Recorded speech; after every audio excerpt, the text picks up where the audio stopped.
Good morning. John Gilkison, Aero Stealth here. It is Tuesday, March 28th, 2023, and I have a new blog I wanted to shoot a video on.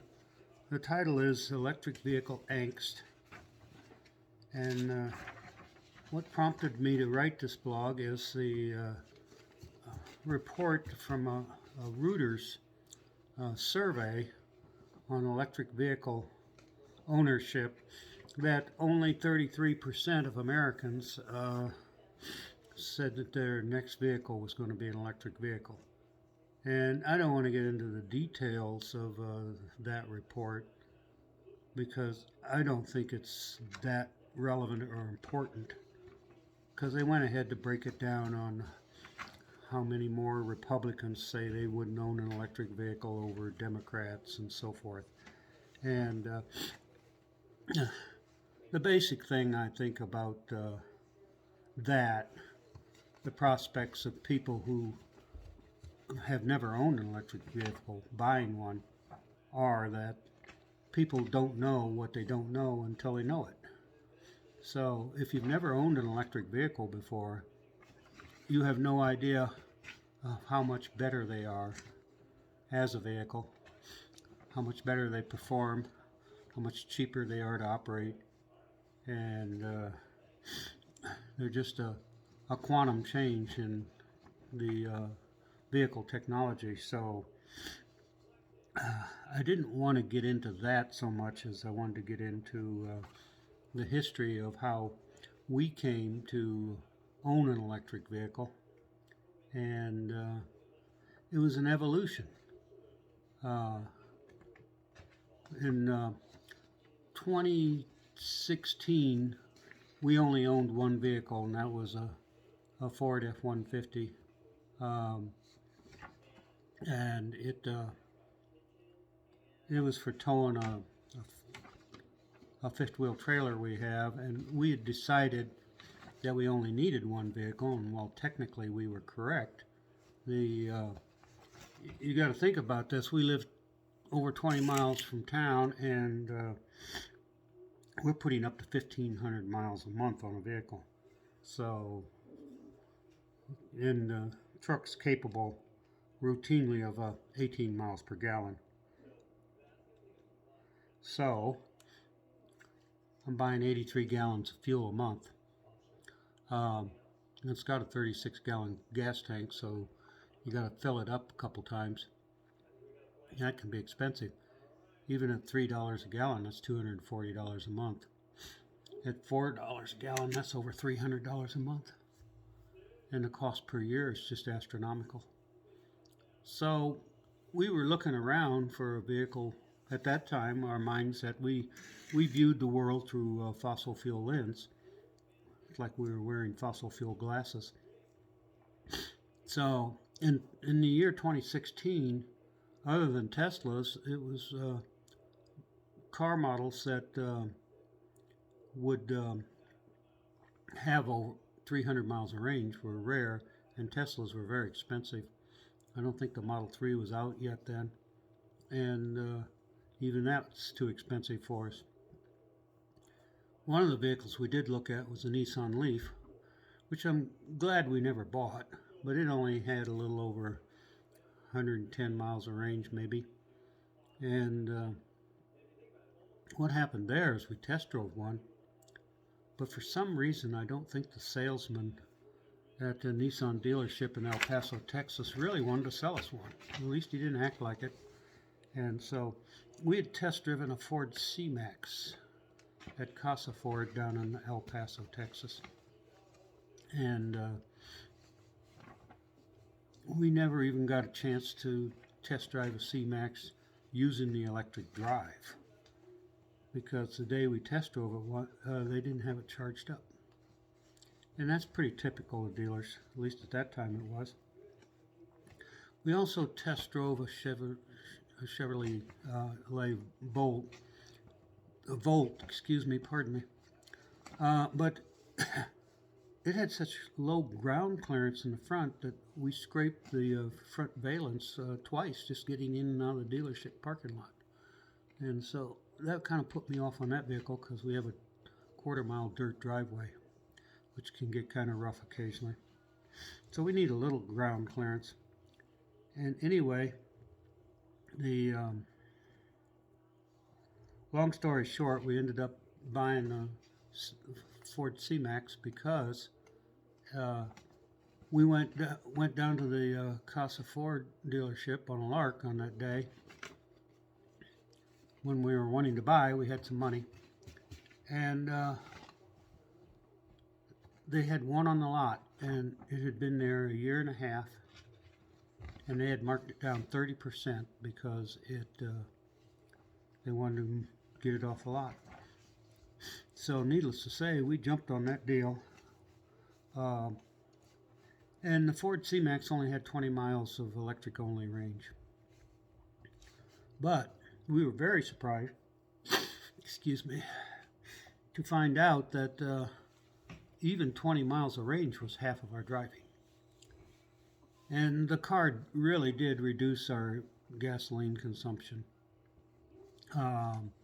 We averaged 52 miles per gallon combined. And we probably were only spending about $40 to $50 a month on gasoline for that car. And it was great for traveling. On the road, once you got to doing 70 miles an hour on the interstate, the engine performed very well, and it was quiet, smooth. But if you ran out of electric only range, and let's say you were driving around town, which happened to me a couple times, like when we were on the road, like we were in Phoenix, for example, the car was really kind of annoying to drive because the CVT was always basically hunting for a proper gearing. The motor was revving up and down, and I never did like it. I always reserved the electric drive for city driving. One of the things I noticed about the car was that it only had a 49 horsepower engine, and yet the electric drive in it was not only seamless but pretty quick. And I just said, wow, if only 49 horsepower of electric drive would do that, can you imagine what a couple hundred horsepower would do? And after we owned the vehicle for 2 or 3 years, one of the things that begins to occur to you is you're just carrying around this gasoline engine, transmission, cooling system, exhaust system, all this stuff. And you got to take it in for oil changes, and you're only using the engine part of the time. And if you owned a Chevy Bolt, it'd be even worse. You might only be using that engine 10% of the time. And you're thinking to yourself, well, if I had all that mass that's in this car, the C-Max probably weighed 400 or 500 pounds more than my Chevrolet Bolt does right now. And it probably was only capable of about 95 miles per gallon in electric drive. And so you're just saying to yourself, well, why am I carrying around all this paraphernalia all the time and not using it half the time? If I could get rid of it and just have more batteries and a larger electric motor, I'd really have something. And that turns out to be correct. Anyway, I always thought of the C-Max as like training wheels for buying an electric car. At that time, we was concerned about range. Charging infrastructure wasn't good. Couldn't buy an electric car that had 200 or 300 miles of electric only range. And so we owned a C-Max for a couple years, and we loved the car, but we traded it in 2021 on a Chevrolet Bolt. And again, we run across one of those smoking deals. They had a 2019 Chevrolet Bolt on the lot that was a couple years old. Apparently it had been traded in off a lease, and they were selling it for $21,000, and it only had 9,000 miles on the odometer. So we bought it, and we've been really happy with it ever since.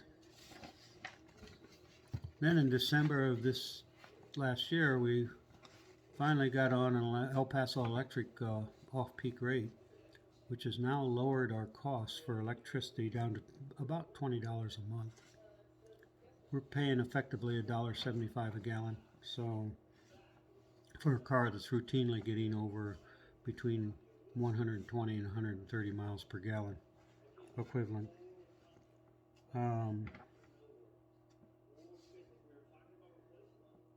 So the car has 260 miles of range. We basically only charge it to 90%. So, and we never drive it down below 20 or 10%. And so basically we put about 150 to 180 miles on the car, and then I just charge it up again. I just treat it like a gas car in that respect. You know, fill the tank to 90% in this instance and drive it down to quarter tank and charge it again. Fill it up. So now if we go on a trip, we're going to leave on a trip here on April 5th, and I'll charge it to 100% just before we leave. And while we're on the road, we're going to be staying someplace for a couple days. I'll charge it to 100% then before we leave that point again, because I'll be able to charge not using DC fast charging, because we'll have our own cabin.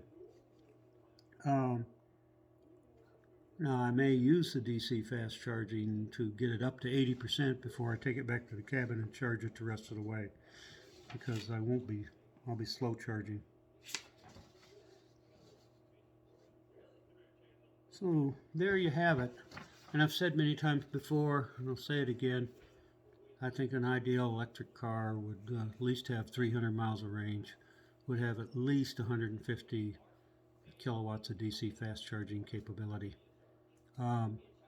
Yes, when you do travel, electricity's more expensive, and that it takes more time when you're traveling, because you can't just stop at a gas station and fill a tank in 5 minutes and off you go for another 300 or 400 miles.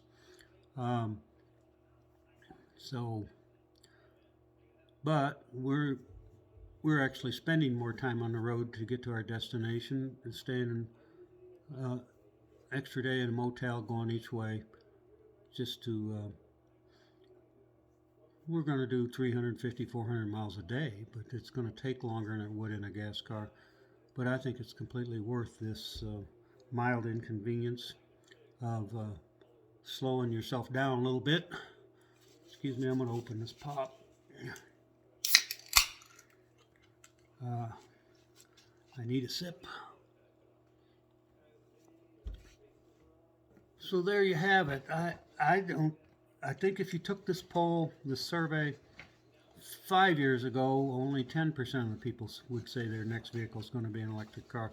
If you take it 3 or 4 years from now, instead of 33%, it would be 60%. So again, as I say, people don't know what they don't know until they know it. And the more people that own electric cars, the more of those people give their friends and neighbors a ride in them, let them drive them, tell them about them. Everyone has questions. That's why I titled my blog Electric Vehicle Angst. We had the same concerns before we bought an electric car. We didn't know quite how it would work out for us. But once we owned one, we stopped having range anxiety. Now we just have range awareness, as they say. We've never been run out of juice or had a problem with it. When I got the brand new battery pack put in it, I drove the car 300 miles on one charge. And because they had it charged up to 100% at the dealer, and they'd put a couple miles on it, and I just went ahead and drove it to 300 miles, got it down below 7%. Was getting all kind of alarms, but I made it back into my garage and charged it up. 300 miles on one charge. So that was doable. And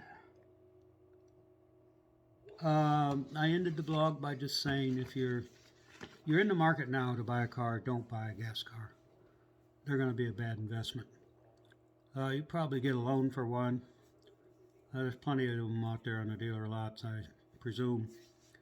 I haven't been looking. Um, but by the time you get the car paid off, its residual value is going to be, excuse my French, going to be crap. It's they're just not going to be worth anything, even as used vehicles, because people aren't going to want them, except for people who still have to buy a car as cheap as possible because they have very little income or poor credit. And so there you have it. Besides, you can get out from under the tyranny of buying gasoline. Um, this whole thing about what fossil fuels are doing to the planet needs to be addressed, and it cannot be addressed as long as we're still driving gas cars. Uh, that's one of the keys, is moving our transportation away from fossil fuels to electric drive. It has to be done. Uh, and you have to electrify your household as much as you can also while you're at it. So, um, and it is happening. It's not happening fast enough for my taste. And the fossil fuel industry still has a stranglehold on us and our politicians. But if you're not buying gasoline and you don't need to buy it, they damn sure aren't going to be able to force you to buy it. At least I don't think. Certainly hope not. But it's kind of the opposite of Field of Dreams, build it and they will come.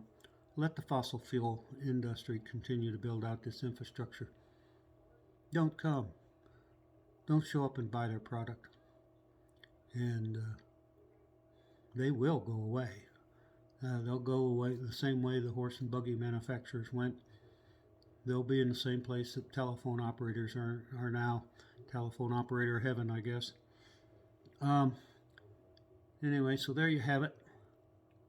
Buy an EV. It's a no-brainer. Superior car in almost every way. And once you do, you'll never regret it. Take care, everybody. Bye-bye.